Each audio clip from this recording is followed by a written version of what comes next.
आइए बात करते हैं बंगाल की सियासत की। बंगाल के साउथ 24 परगना में 11 साल की बच्ची की रेप के बाद हत्या का मामला अब एक बड़ा पॉलिटिकल इशू बन गया है।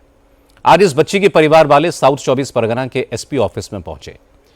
मुख्यमंत्री शुभेंदु अधिकारी ने यहीं पर लड़की के परिजनों से मुलाकात की। आज बंगाल के डीजीपी सिद्धनाथ गुप्ता ने भी घटनास्थल का दौरा किया और बाद में उन्होंने मुख्यमंत्री को इस वारदात में अब तक हुई जांच और गिरफ्तारियों के बारे में बताया। साउथ 24 परगना के बरुईपुर इलाके में शनिवार को 11 साल की एक बच्ची को किडनैप कर लिया गया। इसके बाद बच्ची की लाश तालाब से मिली। पोस्टमार्टम रिपोर्ट में बच्ची के साथ गैंग रेप की पुष्टि हुई है। पुलिस ने इस मामले में 3 लोगों को गिरफ्तार किया है, जबकि इंद्रजीत मंडल नाम के एक शख्स को उग्र भीड़ ने रेप के शक में पीट कर मार डाला। जांच में पता चला कि जिस व्यक्ति की भीड़ ने हत्या की है उसका इस घटना से कोई लेना देना नहीं था। इंद्रजीत मंडल बिल्कुल बेकसूर था। अब पुलिस सीसीटीवी फुटेज के आधार पर भीड़ में शामिल उन लोगों की पहचान कर रही है जिन्होंने इंद्रजीत मंडल पर हमला किया। पीड़ित परिवार से मिलने के बाद मुख्यमंत्री शुभेंदु अधिकारी ने कहा कि उन्होंने डीजीपी से इस मामले में 3 दिनों में जांच पूरी कर लेने को कहा है। मुख्यमंत्री ने कहा कि बच्ची के साथ हैवानियत करने वालों को बख्शा नहीं जाएगा, साथ साथ उन लोगों पर भी एक्शन होगा जिन्होंने एक निर्दोष व्यक्ति की हत्या की, जो इस घटना के बाद मॉब लिंचिंग और आगजनी में शामिल थे। যত পুলিশের গাড়ি ভেঙেছেন, রেল লাইন উপড়েছেন, প্রায় অ্যাপ্রক্স 200 আইডেন্টিফাইড হয়েছে, প্রত্যেককে অ্যারেস্ট করা হবে। ফার্স্ট অ্যান্ড ফরমোস্ট হচ্ছে 4 জনের মধ্যে 3 জন ধরা পড়েছে, আরেকজনকে ধরতে হবে, ওটা আমরা করছি। রিগার্ডিং কম্পেনসেশন, রিগার্ডিং অ্যাসিস্ট্যান্স আমরা দুটো পরিবারের উপরে ছেড়ে দিয়েছিলাম। ওরা কিছু কথা আমাকে বলেছে। আমি ডিজিপিকে 72 ঘন্টা টাইম দিয়েছি। তিনি আমাকে আমি যা ফাইন্ডিংস পেয়েছি ওনার যে অ্যাডমিনিস্ট্রেটিভ প্রসিডিওর রয়েছে प्रोसीड्योर अनुযায়ী একটা रिपोर्ट देवें। शुभेंदु अधिकारी कह रहे थे कि पुलिस की गाड़ियों पर हमला करने वाले, रेल की पटरियां उखाड़ने वाले 200 लोगों की पहचान कर ली गई है और उनको गिरफ्तार किया जाएगा। शुभेंदु अधिकारी ने कहा कि 4 में से 3 आरोपियों को पकड़ लिया गया है, 1 की तलाश जारी है। और जहां तक पीड़ित परिवार को मुआवजे की और मदद देने का सवाल है तो सरकार ने विक्टिम फैमिली से ही ये डिसाइड करने को कहा है कि उन्हें क्या मदद चाहिए। डीजीपी को केस सुलझाने के लिए 72 घंटे का वक्त दिया गया है। इस बीच पीड़ित परिवार से मिलने के लिए सारी पार्टियों के नेता बरुईपुर पहुंच रहे हैं। कल तृणमूल कांग्रेस के नेता गए थे।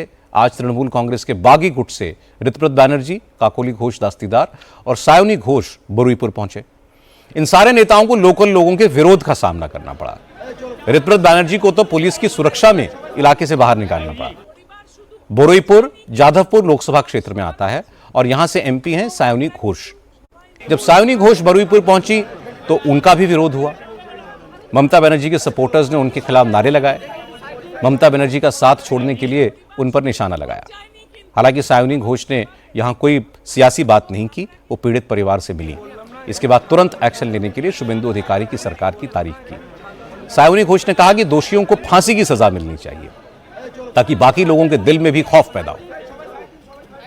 ये जो रेप होता है ना, ये कुछ ऐसा नहीं होता है, your rape versus my rape नहीं होता। जब किसी की जान जाती है, किसी बच्चे की जान जाती है, किसी माँ की कोख अगर खाली होती है, उसका दर्द हमारे दिल में भी होता है। हम उनको यही अपेक्षा है हमारे माननीय मुख्यमंत्री से कि जांच हो, सच्ची जांच हो, अच्छी जांच हो, जो लोग इम्प्लिकेटेड हैं, जो लोग दोषी हैं, उनको कड़ी से कड़ी सजा मिले। आप सबको पता है कि मुख्यमंत्री ने ये आश्वासन दिया है कि हम इसके डेप्थ तक जाएंगे, इसके अंत तक जाएंगे।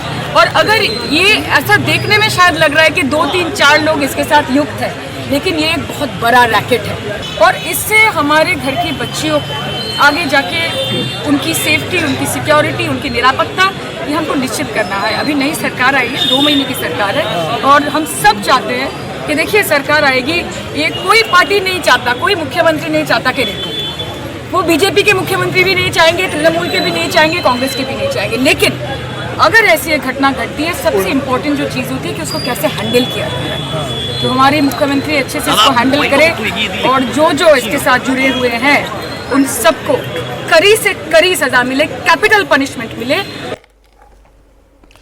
लेकिन तृणमूल कांग्रेस ने बीजेपी सरकार पर इस केस में एक आरोपी को बचाने का इल्जाम लगाया। टीएमसी के ऑफिशियल सोशल मीडिया हैंडल पर एक वीडियो अपलोड किया गया। इस वीडियो के आधार पर तृणमूल कांग्रेस ने आरोप लगाया कि पुलिस इस मामले में राजा नाम के एक आरोपी को बचा रही है, क्योंकि राजा बीजेपी का कार्यकर्ता है। तृणमूल कांग्रेस के नेताओं का कहना है कि बीजेपी महिलाओं के नाम पर सिर्फ सियासत करती है। न आरजीकर कांड की पीड़िता को इंसाफ मिला, न इस बच्ची को न्याय मिलने की उम्मीद दिख रही है। जिस प्रकार से महिलाओं पर, बच्चियों पर, छोटी छोटी नाबालिग बच्चियों के ऊपर जिस प्रकार की प्रताड़ना हो रही है, उनका बलात्कार हो रहा है, उनके शरीर को शक विक्षित कर दिया जा रहा है, उनके वक्ष को काट दिया जा रहा है, यह अभी का बंगाल है। वो बंगाल जो देवी मां की पूजा करती है, जो दशम महाविद्या में विश्वास करती है, श्यामा, तारिणी, षोडशी, भुवनेश्वरी, भैरवी, छिन्नमस्तिका, धूमावती, बगला, मातंगी, त्रिपुरा सुंदरी, आज वहां ये हाल हो गया है हमारी महिलाओं का। अभी रायपुर के अंदर नाबालिग लड़की, उसका रेप हुआ, घर वापस नहीं आई, मां बाप ने कहा, पुलिस को बोला, पुलिस ने कोई कार्रवाई नहीं की। सीसीटीवी कैमरा को उनके घर के वाले लोगों ने फॉलो करते हुए उनको देखा, वो बच्ची थी, पॉन्ड में पड़ी थी, मरी नहीं थी, वहां पे पड़ी हुई थी। उसके बाद वहां पर उसका दम घुटने से भरा, लेकिन उसके माथे पे निशान थे, उसके छाती पे निशान थे, उसके शरीर पे निशान थे। आप सोच सकते हैं कि उस नाबालिग लड़की के साथ किस प्रकार का अत्याचार हुआ होगा। लेकिन शुभेंदु सरकार में मंत्री दिलीप घोष ने ममता राज में महिलाओं के खिलाफ हुए अत्याचार की तमाम घटनाएं गिना दी। उन्होंने कहा कि बरुईपुर केस के बहाने तृणमूल कांग्रेस राज्य की शांति भंग करने की कोशिश कर रही है, ऐसा होने नहीं दिया जाएगा। वही रोल करना पड़ेगा उनको। लोगों ने उनको विपक्ष में बैठने के लिए मौका दिया है, खुद जीत के नहीं आ पाई, इतनी पॉपुलर लीडर है ममता बनर्जी। अब फिर ड्रामा करने निकली रास्ता में। ठीक है, आप विपक्ष में, आपको आंदोलन करना आता है, वही जिंदगी भर किया है, विकास तो जानते ही नहीं है, कर रहे हैं। लेकिन झूठ मूठ हजारों रेप मर्डर हुआ है बंगाल में, उनके राज में। कभी उनको देखा है रास्ता में उतरते हुए, किसी पीड़ित का घर जाके सांत्वना देते हुए? नहीं देखा है। बीरभूम में 10 लोगों को जला दिए थे, एक का अपराधी को नहीं पकड़ा था। उन्होंने जाके सारेआम सभा में नाम बोलते हैं, उसके बाद पुलिस पकड़ता है। पुलिस क्या अपंग हो गया था उस समय क्या? इसलिए ये जो कानून हाथ में लेने की जो प्रयास हो रहा है सीपीएम की तरफ से, टीएमसी की तरफ से, ये सब ज्यादा हीरोगिरी मत करो। सरकार 2 मास हुआ है, पहला घटना हुआ 24 घंटा के अंदर सारा अपराधी को अंदर किया हम लोगों ने पकड़ करके। पुलिस वही है, नेता बदल गया है। इसलिए अशांति करने का ना करे। यहाँ की जनता शांति से रहने के लिए ये डिसीजन लिया है, परिवर्तन किया है, और शांति को भंग कोई ना करे। पश्चिम बंगाल के महिला और बाल विकास मंत्री अग्निमित्रा पॉल ने भी कहा कि रेप और महिलाओं के खिलाफ अपराध के मामले में शुभेंदु सरकार और ममता सरकार के रुख में दिन रात का अंतर है। ममता के राज में दोषियों को बचाया जाता था, बीजेपी की सरकार ने आरोपियों को तुरंत गिरफ्तार किया। 15 साल टीएमसी का जमाने में और उसके पहले 35 साल हम लोग देखे हैं किस तरह से अट्रॉसिटी हुआ है। हमारा सरकार बर्दाश्त नहीं करेंगे। और बारुईपुर में जो हुआ है अनफॉर्चुनेट, निंदाजनक, बहुत ही दुखजनक घटना है। 11 साल की बच्ची अपनी दोस्त के घर बर्थडे पार्टी मनाने के लिए जा रहे थे और 5 युवक उसको लेकर जाकर धर्षण किया, और जिस अत्याचार से उसको मारा गया है, कोई पता नहीं। अगर बोलेंगे कि एनिमल किंगडम में जो जंतु जानवर जो होते हैं वो करते, तो जानवर को अपमान किया जाता है। हम जानवर से प्यार करते हैं, हम उनको अपमान नहीं करेंगे। जानवर ऐसा नहीं करते हैं। ह्यूमन जैसा जानवर शायद पृथ्वी में और कोई नहीं है। तो जो कष्ट देकर बच्ची को मारा गया है, हम माननीय मुख्यमंत्री को बोलेंगे वही कष्ट उनको मिलना चाहिए।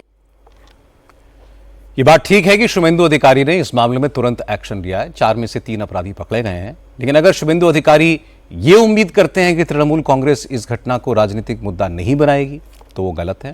क्योंकि जब ममता बनर्जी की सरकार थी तो बीजेपी के नेता यही काम करते थे। अब तृणमूल कांग्रेस विपक्ष में है, वो भी यही करेंगे।